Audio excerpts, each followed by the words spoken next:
Hey guys, this is Eric Weingarten with Weingarten Racing. Today's video is a product review video, and it's a brand new head from TrickFlow. These are their brand new, it says on there, 215cc full CNC ported heads. They introduced these at PRI, but this is the first time I've got a chance to see them. And yes, I will be dyno testing, just not in this video. Give me some time on that one. But anyway, these are brand new. I'm going to show you the flow results. This is the 4155 bore I just floated on. I am going to float on the 4030, so you have both flow numbers from the 4030 and 4155. Plus, I'll show you the head itself. I'm going to go ahead and start you off with this because there's no sense in building up the suspense. I was like, damn, I'm not even kidding. Because when I flowed this, and I don't know if I'll even put out this video, but there was someone else that sent in this other set of heads that are, quote, well engineered. But anyway, these heads destroyed it. Not only that, when I was flowing it, I was absolutely shocked. So I'll show you the whole flow sheet. But these did almost 320 CFM. I think they did it at 650 lift. I say that it shocked me because this is 215 cc, so that's a lot of flow for that size of runner. But also, TrickFlow has a 230, and on my bench, it only went like 308. So this smaller head actually flowed more peak-wise than the 230, and I'll show you a comparison just so you know. But now down low, not even close. But this 215, as far as peak, was better, and that to me was quite shocking. So anyway, I'm going to flow on a 4030 bore, so this way you got it. It's for the guys that are running on a 383, you'll have the flow numbers for a 4030 bore. And for you guys that choose to do it on a 406, I've got this one I'm flowing on now. Anyway, I need to switch it over and flow it in, and then I'll show you some flow numbers, and we'll look at the head. Okay, here are the flow numbers. And like I said, I flowed them on two bores. You had the 4155 bore on this column right here, and the 4030s right here. And I'll go through them for you truckers that are still trucking.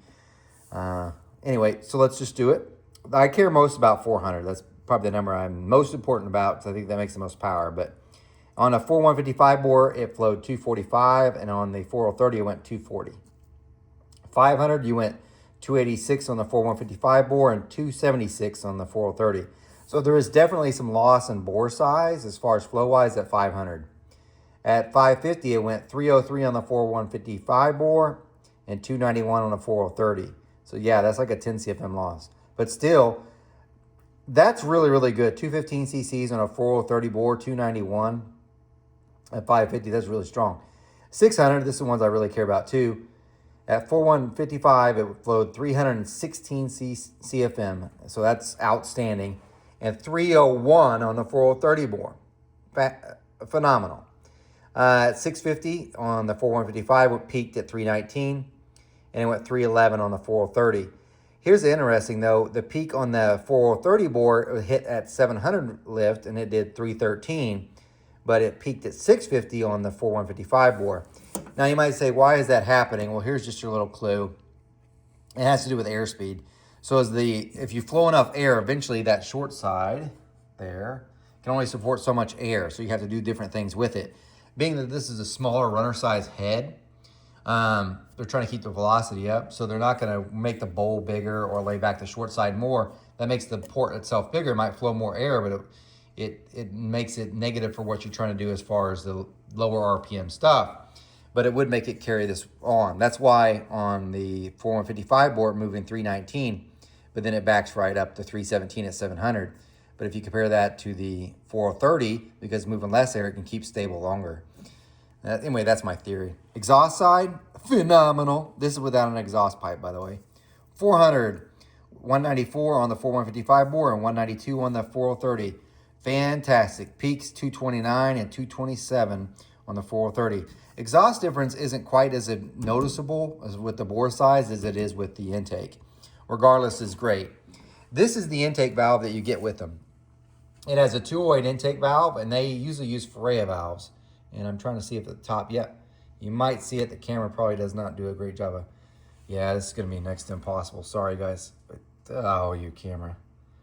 Yeah, right there, Freya. And Freya is probably the better of the stainless steel valves you can get. I don't know that there's a better one. Now, it's got barely little small back cut on it.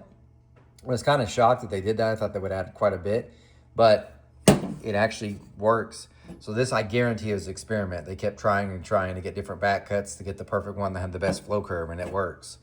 Here's your exhaust valve. It's a 1/600. It's a nice piece, also from Freya. So good job there. Now let's look at the head. So that's fantastic. But before I look at the head, I told you I was going to do this. Here, I printed off the 230. So last time I flowed a 230 on my bench. So this would be the accurate. Both of these are 4155 bores, so we can compare them. So this is the 230 head that I flowed. If you look at 400, remember our 215 did 245. The 230 does 261. That's outstanding. At 600 on the 215, it's 316. But if you look at 600 on the 230, it's 310. And that's actually where it peaks. Then it falls off. So like I said, the peak flow is actually better on the 215 than it is on the 230. The lower left flow, though, that's a completely different story. At 300, you know, 211 compared to the 199. Exhaust flow, they're almost the same. I mean, look at 400, 194 to 195, virtually identical. 600, 221 to 223, so 2. And peak 229 to 233. They're within 3 CFM. So really only the lower lift flow is better on the 230. Peak flow is not as good as it is on the 215. Unusual situation, but this is, you know, we evolve and we learn as we port heads. So that 230 was probably developed 10 years ago, and this 215 is modern. So here then we have a view of the port. We got a nice vein like that in the right direction, straight. Chamber is a 67cc chamber. That's how they come, 208, 1/600, like I said. And we got a nice, I mean, I have to say, they didn't hand blend. So I think my CNC stuff, I hand blend, but their stuff's really, really nice. AFR doesn't either because it saves them on time, both of these companies. But it's how well do you do it? In other words, how well does your valve job come in without leaving a sharp edge here that will hurt flow? And because another company engineered doesn't do a very good job, and theirs really hurt flow. But this, you could, if you bring your thumb across it, which obviously you can on camera, this transition, like you don't really feel the ledge. So there's not a sharp point here where the valve job starts and the port ends. So this is perfect. They did a really good job. I can tell you this from doing enough of the CNC heads myself. This takes a lot of time getting the transition from the CNC to the valve job perfect so that it has a nice transition like this. And it's even more difficult also having it where it doesn't have a ridge, like there's a small one here, but having no ridge up into the chamber so it's not holding it up. There's a small one here on the exhaust, but for the most part, it's perfect. This, I have to tell you, mad props to TrickFlow for this. That's a lot more work than what people think. People think you just program it in the CNC and it just does everything right. No, there's a humongous difference between getting this part right, because even though you might have what you think here, once you put the valve job in, it doesn't always work that way. There's a lot of heights difference by a few thousandths can make a difference. And also look at the CNC finish on this chamber, nice and smooth, not rough at all. So fantastic job they did. I should probably have said this to start the video. They did send these to me for free, and I'm gonna test them on my 383 dyno mule and probably also on the 406 dyno mule. I probably should have said that from the start. However, they made no requests about anything with the video.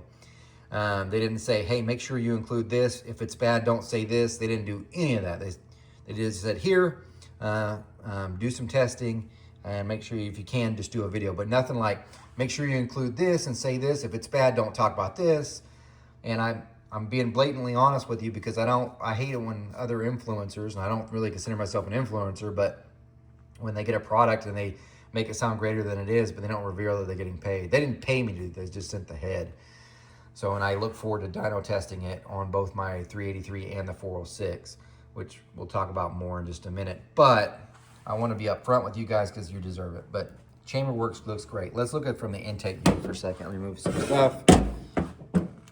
Sorry, the runner view.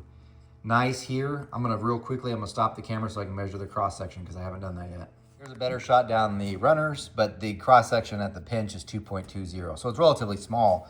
But again, this is somewhat of a smaller head, more of a street strip type of head, especially for a 383 or 406. Fantastic, but looks really good. As you can tell, the CNC finish, like I said, this is phenomenal. They did a really good job. Most people don't appreciate this, but their step over, like it's smooth. So their step over must be really, really tight, like probably 15 or 20 thousandths. In case you don't know what that means, there's a little bit that goes in here, a burr, and it just goes around in circles as it makes its pattern. But once you make one turn, it will step forward, and you could tell the distance for it to step forward. And if you tell it to step forward 60 thousandths and then make another pass, what happens is each time it steps forward, you have a ridge. If you make the step forward smaller, the finish, like this, gets smoother. If you leave it bigger, say a 60 thou, those ridges get thicker. Let me show you an example. This is a different head. I won't mention the name, but you see how you see these ridges?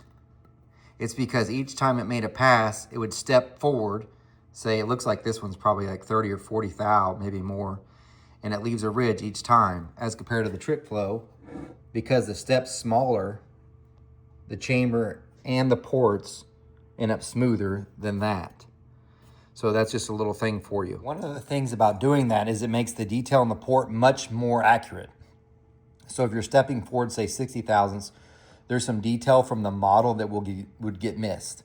So having a smaller step over makes the port much better.